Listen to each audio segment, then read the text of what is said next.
आज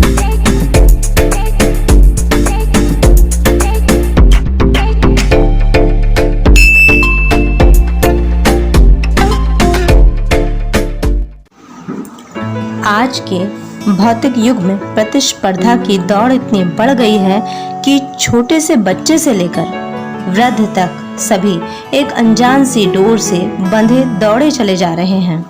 ना तो दिनचर्या सुचारू है और ना ही रात्रिचर्या, ना भोजन करने की फुर्सत है और ना ही सोने जागने का कोई समय निश्चित है।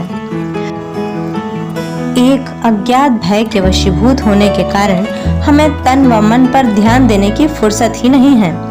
ऐसे में हमारा शरीर रोग और विकारों के चक्रव्यूह में फंस जाता है।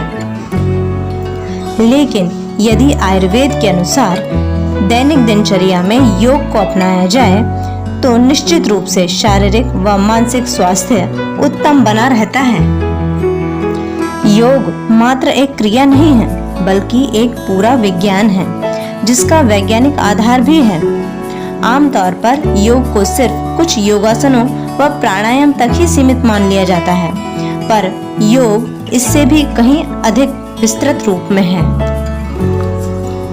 शरीर को स्वस्थ व स्थिर रखने के लिए योगासन तथा चित्त को स्थिर रखने के लिए प्राणायाम का सहारा लिया जाता है। जब शरीर और मन दोनों स्थिर, शांत व एकाग्र हो जाते हैं तो योग साधना पूर्ण मानी जाती है। योग साधना का पूर्ण लाभ प्राप्त करने के लिए कुछ उपयोगी सुझाव हैं जो प्रत्येक योग प्रेमी को पता होना चाहिए। केवल पुस्तकें पढ़कर, टीवी देखकर या एक दूसरे से सुनकर योगाभ्यास बिल्कुल भी न करें, अन्यथा लाभ की बजाय आपको हानि हो सकती है। इसे हमेशा एक दक्ष योगाचार्य की देखरेख में ही करें। यदि आप नमी या कोहरे वाले वातावरण में बैठकर प्राणायाम करते हैं तो आपको श्वसन संस्थान संबंधी हानि हो सकती है। अगर आप तेज धूप में बैठकर योगासन या प्राणायाम करते हैं तो इससे चक्कर जैसी समस्या का सामना करना पड़ सकता है। इसके लिए योगासन या प्राणायाम आदि का जो भी अभ्यास कर रहे हैं उसे शांत वातावरण में करें और सुबह के समय करें। ऋतु के अनुसार उष्णता आदि का ध्यान रखकर करें। अगर आपको ब्लड प्रेशर की शिकायत है तो आप इसे विशेषज्ञ से सलाह लेकर ही करें। शुरू के दिनों से ही बहुत अधिक आसन या प्राणायाम करने से मांसपेशियों में थकावट हो सकती है, जो कि अभ्यास के अगले दिन जकड़न या दर्द के रूप में प्रकट होती है। ऐसी स्थिति में कुनकुने पानी से स्नान करें और नियमित रूप से योगाभ्यास जारी रखें। ऐसा करने से धीरे धीरे आपका दर्द दूर होने लगेगा।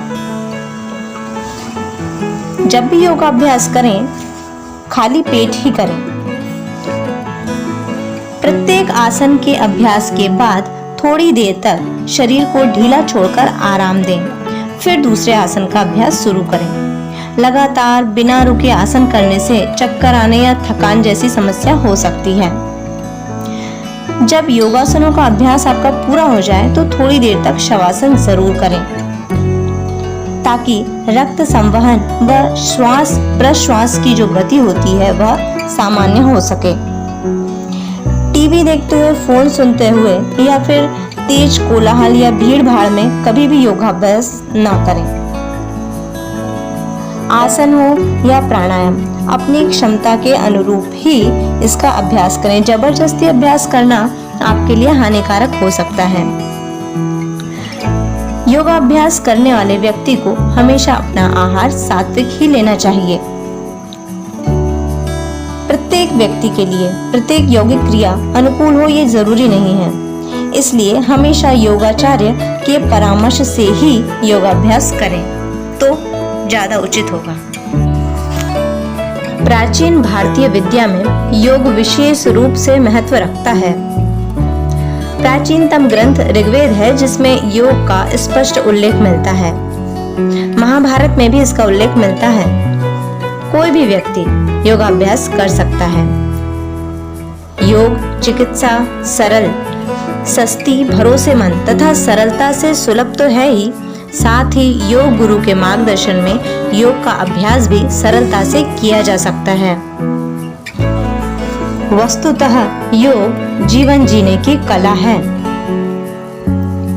योगासनों से शरीर और मन के तनाव कम होते हैं। शरीर की भीतरी क्रियाएं 24 घंटे कार्य करती रहती हैं तथा शरीर में विद्यमान रोग प्रतिरोधक शक्ति स्वास्थ्य को बनाए रखने में सहायक होती है।